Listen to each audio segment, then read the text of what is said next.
że nawet w momencie, w którym twoja trumna zjeżdża, ludzie i tak gadają o sobie. Co byś chciał po sobie zostawić? No bo każdy z nas ma datę ważności, kiedyś zniknie. Często ludzie nie podejmują żadnych działań, nic nie robią w swoim życiu, bo co ktoś inny pomyśli. Ale ten ktoś macie gdzieś. Trzeba się skupić na sobie, trzeba stać się w czymś ekspertem, trzeba osiągnąć sukces, trzeba zadbać o swoje zdrowie, o swoje dobre relacje. I wtedy uświadomisz sobie, że codziennie umierają ludzie, czyli ten zegar tyka codziennie. Żyj swoje życie jak chcesz, bo to jest twoje życie. Da się myśleć o rodzinie, nie wiem, o relacjach i biznesie w jednym czasie? Wszystko robię sam przez ostatnie 6 lat. Stary pruski system, który gdzieś tam robi z ludzi niewolników i wszystkich przycina do jednej miary.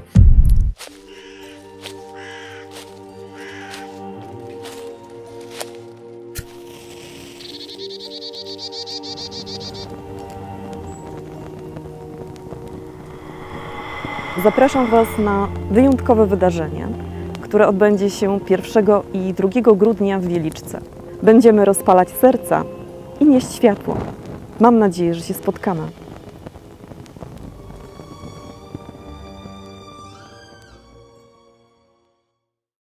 Gościem dzisiejszego odcinka jest Phil Konieczny, twórca największego kanału na YouTube o kryptowalutach. Miłośnik preparingu, czyli przygotowywania się na wszystko. Prywatnie inwestuje w nieruchomości, metale szlachetne i kryptowaluty. Cześć, Grzegorz Kusz z tej strony. Witaj na kanale. Dziś druga część rozmowy z Philem Koniecznym. Witam Cię, witam wszystkich. Witajcie. Dzisiaj chyba nawet nie mam takiego stricte tematu jednego, do którego chciałbym się przyczepić, bo czasami to ogranicza, a zobaczymy, w którym kierunku to pójdzie. Rozmawialiśmy przed chwilką o twoich złotych myślach, o złotych myślach, Phila, czyli takich tekstach, które sobie zapisujesz na telefonie, żeby ci nie uciekły. Możesz je zapamiętać, część mówi, nie, ja to pamiętam przecież, jasne, że to pamiętam. Pamiętasz miesiąc, 2, później ci się to zmieni, no bo przecież też się zmieniasz w różnych kierunkach. Fajnie, że to zapisujesz. No i rozmawialiśmy o tym, że zapisałeś sobie coś takiego, że po śmierci ludzie pamiętają o tobie chwilę, a później tak naprawdę świat idzie do przodu. I rozmawialiśmy o dacie ważności. Nie produktu, ale nas. Czyli każdy z nas ma datę ważności. I chciałbym tu zbudować do tego pytanie. Proste dla ciebie, bo myślę, że może masz już odpowiedź. Co byś chciał po sobie zostawić? No bo każdy z nas ma datę ważności, kiedyś zniknie. Czy masz jakiś większy plan poza filmami na YouTubie? Że chciałbyś po prostu zmienić na lepsze ludzi, którzy to będą oglądać, czytać, nie wiem, czy może coś się tam rodzi w głowie. Okej, ładnie to nazwałeś. Ja to napisałem, że każdy macie w dupie. W każdym razie ostatnio miałem taką sytuację, że przytrafiły mi się 2 pogrzeby pod rząd, tydzień po tygodniu. I tak stałem sobie z tyłu, jak to zawsze ja, zawsze stoję z tyłu. I zobaczyłem, że nawet gdy zjeżdża trumna w ziemię, to ludzie nawet o tobie nie myślą. I to już w ogóle była taka dosyć ciekawa sytuacja i moment, bo w momencie, w którym sobie trumna zjeżdżała z pewną osobą, to podszedł jakiś starszy pan do jakiejś kobiety młodszej i zapytał, co tam u ciebie, dawno cię nie widziałem, jak tam u ciebie, i ona przy tej zjeżdżającej trumnie opowiadała o tym, że właśnie pracę zmieniła. Ja stałem centralnie za nimi akurat i mówię, kurde, że nawet w momencie, w którym twoja trumna zjeżdża, ludzie i tak gadają o sobie. I potem był kolejny pogrzeb, gdzieś tam już zacząłem to filtrować i patrzeć pod tym względem i gdzieś tam na stypie też ludzie gadali tylko o sobie, nie gadali o tym, kto przed chwilą właśnie umarł, tylko u mnie to, ja zmieniłem pracę, ja byłem na wakacjach, ja coś tam zrobiłem, u mnie przerąbane, u mnie super.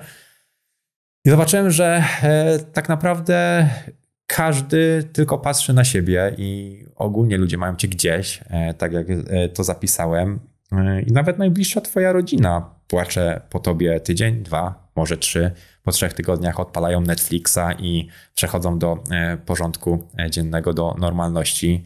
Po 4 tygodniach, 5 tygodniach gdzieś tam jadą sobie na wakacje. Po 2 miesiącach może pomyślą o tobie raz dziennie, a może nie. I tyle. I tak jak powiedziałeś, twoja data ważności jest bardzo krótka, zwłaszcza po tym, jak ciebie nie ma. A zapisałem to sobie w takim kontekście, że nie jako czegoś smutnego, nie jako coś, co przekażę potencjalnie mojemu dziecku, że stary, każdy macie w dupie i jest przerąbane, tylko po to, bo to można na 2 sposoby odebrać. Właśnie smutnie, że tak naprawdę nie liczysz się dla ludzi, a można to odebrać właśnie motywująco, że tak naprawdę powinieneś zadbać o siebie, powinieneś skupić się na sobie, potem oczywiście na innych, żeby też dookoła byli ciebie szczęśliwi, ale nie liczy się tak naprawdę zdanie na twój temat innych ludzi. I często ludzie nie podejmują żadnych działań, nic nie robią w swoim życiu, bo co ktoś inny pomyśli. ale ten ktoś macie gdzieś. Ten ktoś pomyśli może o tobie przez 30 sekund, a potem przejdzie do swojego życia, a może nie pomyśli wcale. A nawet jak umrzesz, to poświęci na ciebie minutę, dwie i powie, no szkoda. I tyle. I to było twoje życie, skwitowane, no szkoda.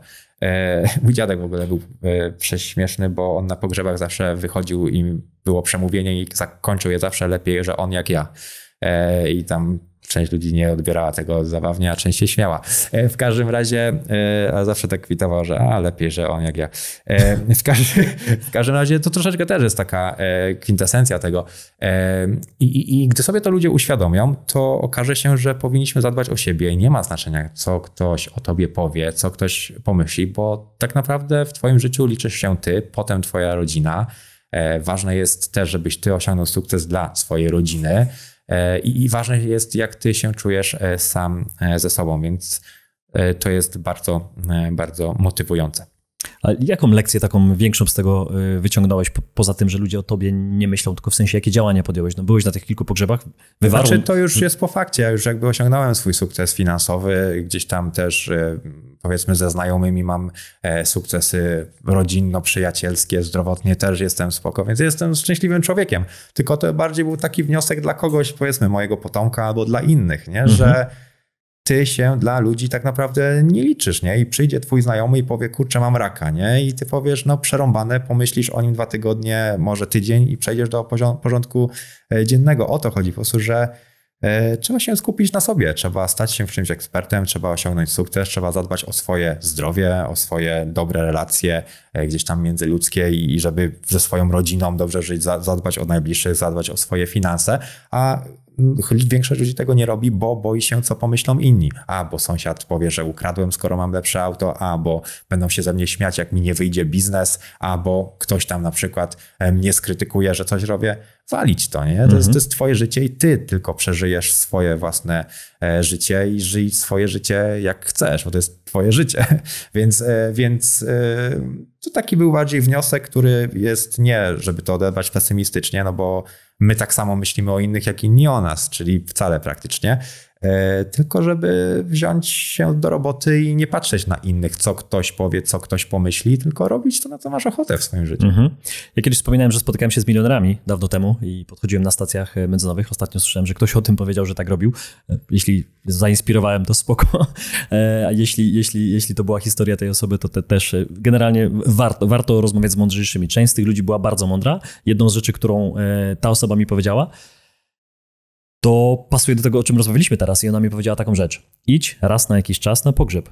A ja mówię, ale jak? Przecież ludzie tak często nie umierają. To jest, wiesz, czasami raz na kilka lat. Nie. Źle mnie zrozumiałeś. Nie na pogrzeb kogoś ze swojej rodziny, tylko idź na pogrzeb. W kościołach cały czas są pogrzeby.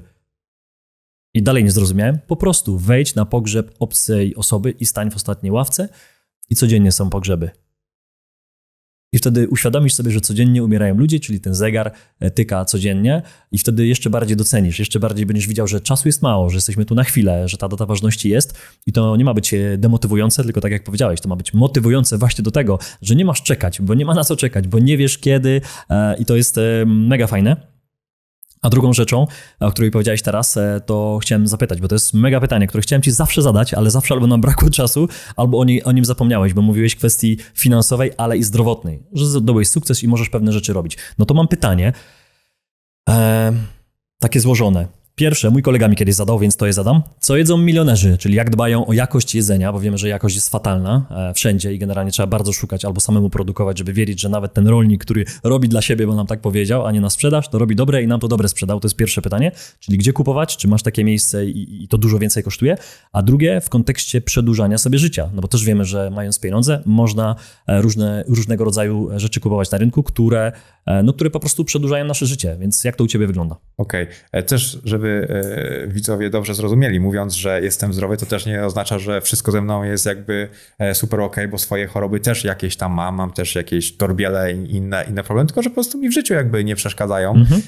Chodzi mi bardziej, mówiąc, że jestem zdrowy, to że nie jestem przykuty do łóżka i mam 2 ręce, 2 nogi, a nie, że wiesz, jestem Wimem Hofem i nie choruję i nigdy grypy nie. 3 razy w roku mam grypę i przeziębienie różnego rodzaju, więc nie w takim kontekście mówię, że zdrowy, tylko po prostu nie jestem inwalidą, nie jestem przykuty do łóżka, no i z tego powinien się człowiek cieszyć, a nawet jak ktoś jest inwalidą, to też może być gorzej, sobie niech uświadomi, że inni mają o wiele gorzej. Zawsze może być ten poziom gorszy, ale to o tym już mówiliśmy. W każdym razie, jeżeli chodzi o dbanie, ja zacząłem też bardzo mocno dbać gdzieś tam o zdrowie, o różnego rodzaju aspekty, natomiast prowadzam to bardzo powoli. Teraz jestem na etapie tak naprawdę dbania o żywność lepszą. Też powiedzmy, poluję, tak? Więc dostęp do, powiedzmy, jedzenia, które nie jest karmione antybiotykami, paszami i sterydami mam. Więc to jest duży plus, ale są firmy, które właśnie sprzedają zdrową żywność, jaki absurd, nie? Że szukamy zdrowej żywności, warzywa, owoce i jak ktoś lubi mięso, no to także i mięso. Natomiast ja zacząłem dbać też o jakby i komfort życia i powiedzmy aspekt zdrowotny od strony suplementacji, gdzieś tam też chociażby okulary polecam, eye shieldy blokujące światło niebieskie na noc, zakładam te nocne, rano wstaję, piję propolis, który mi robi babcia z kitu pszczelego, gdzieś tam staram się też to moje życie wydłużać, no bo jak człowiek zarobi pieniądze, to sobie uświadomi, że teraz kolejna rzecz, no to jest zdrowie. Oczywiście najlepiej jest, jak się dba o zdrowie i finanse i się gdzieś to buduje razem, włącznie z relacjami powiedzmy międzyludzkimi, bo gdzieś tam jest taki trójkąt moim zdaniem, że relacje, zdrowie i pieniądze i jak brakuje czegoś, to jest niefajnie. No bo co z tego, że masz pieniądze, jak jesteś chory, albo co z tego, jak jesteś zdrowy, masz pieniądze, ale nikt z tobą nie gada, nie? Albo co z tego, że masz wspaniałą kobietę, jak jesteś chory i nic z nią nie możesz zrobić, albo jak jesteś zdrowy, masz wspaniałą kobietę, ale nie możesz z nią nigdzie pojechać, bo pieniędzy nie ma, nie? Więc jakby tak, więc zacząłem o to dbać, no ale to już jest jakby osobny temat. Ale jest jeszcze jakieś więcej, jakie to są suplementy? Możesz coś więcej zdradzić? Nie mówię o takich podstawowych tematach, propolis. Jeżeli chodzi o suplementy, ja ogólnie otaczam się ekspertami w różnych dziedzinach i też to jest taki w Polsce się ścierają ludzie, bo jest wielu ludzi, którzy chcą się uczyć na własnych błędach, ludzie, którzy się otaczają ekspertami. Sam osobiście też mam swoje szkolenia dotyczące rynku kryptowalut i tam jest też takie podzielenie, rozwarstwienie społeczeństwa, że ktoś mówi, a po co szkolenie, sam się tego nauczysz, ktoś inny woli się uczyć na cudzych błędach i takie szkolenie kupić. Jestem akurat taką osobą, która sama by zakupiła na przykład taki kurs, więc jednocześnie też jestem osobą, która korzysta z wiedzy innych ekspertów. Jak inwestuję w zegarki, to mam od tego swojego Karola, eksperta od zegarków, który się nimi zajmuje. Jak inwestuję w swoje zdrowie, to mam od tego też ludzi, którzy się tym moim zdrowiem zajmują. Całe mam listy, co mam kupić, włącznie z linkami, jest tylko kup. Ewentualnie tutaj też z panem za kulisami mamy prenumeratę, subskrypcję i co miesiąc wjeżdżają już całe takie pakiety, i bardziej się gdzieś tam kieruję tym, co mi mówią ludzie. Jak gdzieś tam staram się trenować na siłowni, też biorę eksperta, który mi mówi zrób tak i będzie lepiej, choć mógłbym się też z YouTube'a za darmo uczyć. W każdym razie no to jest jakby osobny temat, bardzo, bardzo duży, jak dbać o swoje zdrowie, jak w ogóle wydłużać swoje życie. No i przykre jest to, też tak zrobiłem. Ja się na tym dopiero zacząłem skupiać, gdy osiągnąłem sukces finansowy, a wydaje mi się, że powinienem to robić od początku. To też byłoby lepiej. Mówisz o takim trójkącie związanym właśnie z relacjami, ze zdrowiem, z biznesem. Ostatnio słyszałem kilka razy i zapytam ciebie, jakie ty masz na to zdanie, że nie da się budować rodziny albo relacji, wiesz, mieć dziewczyny i budować w tym czasie dużego biznesu, żeby szybko dojść szybko w sensie w ciągu kilku lat i raczej trzeba to zostawić, a siedział tutaj kilka dni temu świetny chłopak, który powiedział, że tak właśnie zrobił, że najpierw cisnął biznes i wszystkie kafle inne, puzzle życiowe mu się posypały i wrócił z powrotem z ogromnym długiem i zaczął to odbudowywać na tych najważniejszych dla niego później puzzlach, czyli rodzinie, zaufaniu, dla niego też Bogu, wierze i dopiero później biznes mu wystrzelił. A jak widział tylko pieniądze, to totalnie miał to wszystko poukładane. Jakie ty masz zdanie na ten temat? Czy da się myśleć o rodzinie, nie wiem, o relacjach i biznesie w jednym czasie, czy najpierw buduje się jedno, a po drodze przychodzi drugie? No przykro stwierdzę to, że taka sama była moja droga, więc gdzieś tam najpierw poprawa swojego statusu finansowego, biznes, a dopiero później skupianie się na pozostałych rzeczach, zdrowiu i tak dalej, więc nie wiem, czy się da wszystko. Powinno się moim zdaniem w idealnym świecie robić wszystko naraz. Nie wiem, czy się da. Ja tak nie zrobiłem, więc też poświęciłem mnóstwo czasu. Często się ludzie mnie pytają, jak dużo czasu poświęcam na rynek kryptowalut, ile godzin dziennie. Ja odpowiadam, że wszystkie godziny dziennie.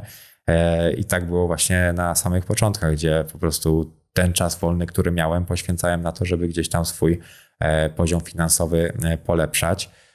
I to też jest ciężka praca, ciężka droga i dużo ludzi widzi tylko ten wierzchołek góry lodowej, a komuś się fuksnęło, komuś się udało. Nie widzi, ile to było wyrzeczeń, ile było różnych niepowodzeń po drodze. No i tak jak nie powinienem tak odpowiedzieć, no ale no taka jest prawda. No, patrząc na to z perspektywy czasu, ja nie miałem gdzieś tam okienka wolnego na to, żeby zadbać o inne aspekty w tamtym czasie. Już za kilka dni, 2 grudnia, widzimy się w Wieliczce na konferencji Grzegorz Kusz i przyjaciele. Zapraszam Cię, jeśli jeszcze nie masz kupionego swojego biletu, bo zostało ostatnich kilkadziesiąt biletów. Myślę, że to jest ostatni moment, żeby żeby to miejsce sobie zarezerwować, bo wiem, że rok temu było, tak pamiętam, że w ostatnim momencie pisało do nas mnóstwo osób, które mówią, no miałem kupić, ale poczekałem do samego końca, no i niestety już nie było i niestety musieliśmy wielu osobom odmawiać, a obiecuję, że będzie naprawdę świetnie, będzie dużo energii, dużo też wiedzy, bo zaplanowaliśmy merytoryczne wystąpienia gości, których znasz z naszego kanału i których widzisz na liście i naprawdę są tam super nazwiska. Ja się też nie mogę doczekać, jak spotkają się ci wszyscy goście razem, bo jeszcze nie było takiej sytuacji. Ja z tymi gośćmi spotykałem się 1 na 1, a jeszcze nie było sytuacji, że oni się wszyscy razem widzieli obok siebie i można z nimi było się napić kawy, pogadać, przytulić się, więc dla mnie to też będzie coś ciekawego. Więc zapraszam Ciebie, poznamy się wszyscy, pogadamy, będzie możliwość zadania pytania na żywo, będzie możliwość oczywiście wymienienia się kontaktami, ponetworkowania. Zawsze po takich spotkaniach tworzą się nowe przyjaźnie, być może biznesy, ale nie jest to stricte biznesowa impreza, tylko bardziej energetyczna, taka pozytywna, więc zapraszam Cię do Wieliczki 2 grudnia, a jest niespodzianka dla tych wszystkich, którzy nie mogą tego dnia przyjechać, no bo różne są względy, ja tego nie oceniam, ktoś nie może, bo na przykład finansowo nie ogarnia w tym momencie i mówi, że no nie może. Ja też miałem takie momenty, że nie ogarniałem i później poukładałem i już mogłem jeździć na konferencję.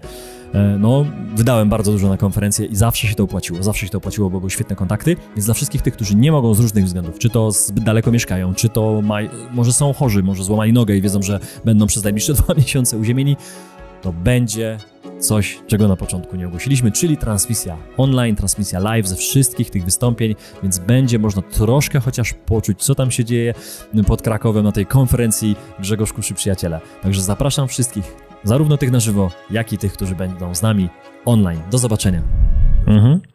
Ja pamiętam, widzę kątem oka drugą osobę, która tu siedzi, która siedzi tu w studiu i ostatnio on powiedział właśnie, że w wieku 20, 21, 22 lat znajomi chodzili na imprezy, a on na te imprezy nie chodził, bo wtedy był w aktywności zawodowej i robił biznes. Każdy chce w wieku 20 lat iść na imprezę i nie patrzy, większość, no nie powiem, że każdy, ale większość. I on mówi, dzisiaj jestem tu, gdzie chciałem być. Tu jestem. Także to jest to, co mówisz, że na swoim przykładzie, że dzisiaj wielu widzi ciebie i mówi, a temu to się udało, tak? Wszedł w dobrym momencie, ale ludzie nie widzą tego kosztu, tak. kosztu uzyskania przychodu, jak to mówimy często. Wtedy wiedza, jakie było ryzyko, jaki, zupełnie inne inwestycje były. Mogłem te pieniądze też w kolejne nieruchomości wkładać, w złoto, w cokolwiek. No nie jest tak, że się udało. To tak jakby powiedzieć komuś, nie wiem, kupił za $20,000 bitcoina, to też mu się udało. Ma razy 3 miał gdzieś tam na kolejnej hoście, a na następnej może będzie razy 5 albo i tak dalej. A tu mówimy tylko i wyłącznie o samych kryptowalutach, z których niestety jestem najbardziej znany, ale przecież ja inwestuję w o wiele większe pieniądze w nieruchomości, złoto, srebro i gdzieś tam dywersyfikuję to wszystko. Posiadam też gotówkę w walutach obcych. Kryptowaluty to jest moja 1/5, 1/6, może nawet biorąc pod uwagę mniejsze inwestycje, to jest moja 1/6 tak naprawdę mojego portfolio inwestycyjnego. Myślę, że to, co teraz jeszcze powiemy, jest istotne. Ja często dostaję laury, to trzeba powiedzieć, laury, gratulacje, super, że zrobiłeś coś takiego. A ja mówię, ale ja tu jestem tylko frontmanem i ty jesteś podobnym frontmanem na swoim kanale. Ludzie cię znają, oczywiście większość nie z twarzy. Powiedz, ile osób pracuje? No bo ty mówisz, że spędzasz wszystkie godziny nad tym, żeby ten rynek analizować. Kiedyś rozmawiałem z Kamilem Jarząbkiem i Kamil też powiedział, że ma kilka osób na świecie, z którymi się zwania i każdy patrzy na inny rynek. Chyba 7 takich osób było, jak się pomyliłem, ale generalnie kilka osób i też wszyscy jego widzą i myślą, że tylko on. Jak to u ciebie wygląda? Od kogo ty się uczysz? Ile jest osób, które tworzy to wszystko? No bo ty jesteś frontmanem, ale mnóstwo osób nie widać i to jest znowu ten wierzchołek góry lodowej, prawda? Może cię to zdziwi, ale jestem sam. Jesteś sam? Właśnie tutaj z panem robimy rekrutację na pierwszą asystentkę Fila Koniecznego, która zacznie mi kleić filmy. Ja do tej pory kleję filmy, renderuję, wrzucam na YouTube'a, wpisuję wszystko, wrzucam posty, robię wszystko sam. A to już mnie męczy, nie ukrywam, że to mnie męczy. To pytanie w dobrym momencie padło. To też wychodzi tak z mojego charakteru, że wiesz, jestem perfekcjonistą i chciałem, żeby wszystko było dobrze i wiem, że jak ja wrzucę wstawkę z Morawieckim, gdzie mówi dzień dobry, to jest ona w odpowiednim momencie i gdzieś tam boję się zaufać komuś, ale właśnie wychodzimy dosłownie z tego wywiadu, idziemy na sushi, wypisujemy wszystko, co będzie robiła asystentka i gdzieś tam zajmę się po prostu tylko i wyłącznie rynkiem, bo do tej pory tworzę miniaturki pod moje filmy. Może to widać, bo są beznadziejne, ale do tej pory je robię, do tej pory renderuję filmy, do tej pory je wrzucam, do tej pory piszę posty lub też nie. Ludzie mi cisną, czemu koniecznie wrzuciłeś post na Tweeta o filmie dzień po, bo zapomniałem, kurczę, i proszą mnie, żebym wrzucał gdzieś na podcasty moje materiały. Nie wrzucam, bo już mi się nie chce, po prostu jak mam wgrywać teraz na każdy podcast i tak dalej.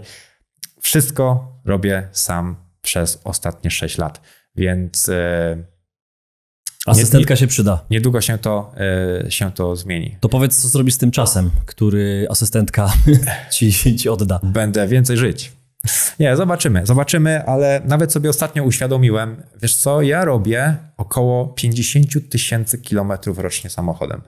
Też 50 000 kilometrów i jak pracowałem kiedyś na etacie, potrafiłem wrócić z pracy, w której robiłem research różnych dziwnych rzeczy i nagrać film. Co dzień wychodził film, a teraz wychodzi film raz na tydzień, raz na 8 dni. I ja się zastanawiam, kurde, nie pracuję na etacie, jestem wolnym człowiekiem, dlaczego ja nie wypuszczam tak często filmów? No i potem sobie właśnie uświadomiłem, ja robię 50 000 kilometrów rocznie. Jak sobie to podzielisz, to ja tydzień w miesiącu siedzę w aucie. Gdzie ty tak jeździsz? Wszędzie, no ja mam różnego rodzaju biznesy, tokenizację i samochód latający, i firma zdrowotna, i gdzieś tam giełda, gdzie jestem współdziałowcem i do moich wspólników jeżdżę i tu mam pensjonaty w Zakopanem, a znowu mieszkanie nad morzem. To jest dużo, wiesz, ja sobie ostatnio obliczyłem, że ja mam tak naprawdę udziały lub różnego rodzaju biznesy w 13 różnych miejscach, więc wiesz, pojedź raz w miesiącu do swojego biznesu i zapytaj, co tam. To masz 13 dni jazdy tak naprawdę. Jeździłem 50 000 rocznie, więc wiem, co to znaczy. Też wtedy miałem wrażenie, że mieszkam w samochodzie i na stacjach benzynowych. Dobra, no to Phil, jeszcze jedno pytanie, które mi się urodziło tutaj w głowie teraz, zmierzając ku końcowi. Jak wspomniałeś o biznesach, to pamiętam, że kiedyś mówiłeś o tym, że możemy o tym mówić, że edukacja podstawowa, finansowa dzieci jest słaba i wiemy, że nikt jej nie zmieni. I mówiłeś o tych szkołach, o pomyśle budowania szkół. Czy ten pomysł jest zamrożony, czy on jakoś się rozwija? Ten pomysł z tamtym panem, ale to będziemy... No nie znają go ci ludzie. W każdym razie, wiesz co, szkoły dopiero, gdy już będziemy po hoście, dopiero będziemy się zastanawiali, bo to jest rzecz, którą jeżeli się zacznie, to już musisz robić do końca życia. To już nie jest, że powiesz, a mi się odechciało. To jest bardzo, bardzo duży temat. Co ciekawe, dużo ludzi się do mnie do tej pory zgłasza. Dostaję różnego rodzaju wiadomości typu ja bym chciała być nauczycielką w tej szkole, dobry pomysł, kiedy mogę zapisać dzieci, moje dzieci już nie mogą doczekać i tak dalej. No, edukacja szkolna ogólnie na świecie kuleje. Stary pruski system, który gdzieś tam robi z ludzi niewolników i wszystkich przycina do jednej miary, więc warto byłoby to zmienić, natomiast na to potrzebne są ogromne pieniądze, też między innymi dlatego wykorzystuję do tego rynek kryptowalut, który daje ogromny potencjał i gdzieś tam być może jeszcze jak ta hossa fajnie się nam rozwinie, pod koniec 2025 roku, gdy będzie czas na realizację zysków, zgodnie z cyklicznością, miejmy nadzieję, będziemy mogli też wypłacić na tyle duże pieniądze, żeby ten pomysł popchnąć dalej, ale to jest jeszcze, jak ja to mówię, pieśń przyszłości. Myślę, że postawmy tu dzisiaj kropkę, mnóstwo rzeczy, ale chcieliśmy, żeby ten wywiad był krótki i żebyście to wszystko skonsumowali i dotarli do samego końca. Także jeśli tak jest, to gratuluję, Phil. Dziękuję za dzisiaj. Dziękuję bardzo. Wszystkiego dobrego, do zobaczenia. Dziękuję, pozdrawiam, cześć. Dziękujemy za obejrzenie tego odcinka. Jeśli Ci się spodobał, nie zapomnij zostawić łapki w górę i subskrypcji, aby nie ominęły Cię nowe filmy. Sprawdź również pozostałe odcinki na kanale lub słuchaj ich w formie podcastu. Do usłyszenia.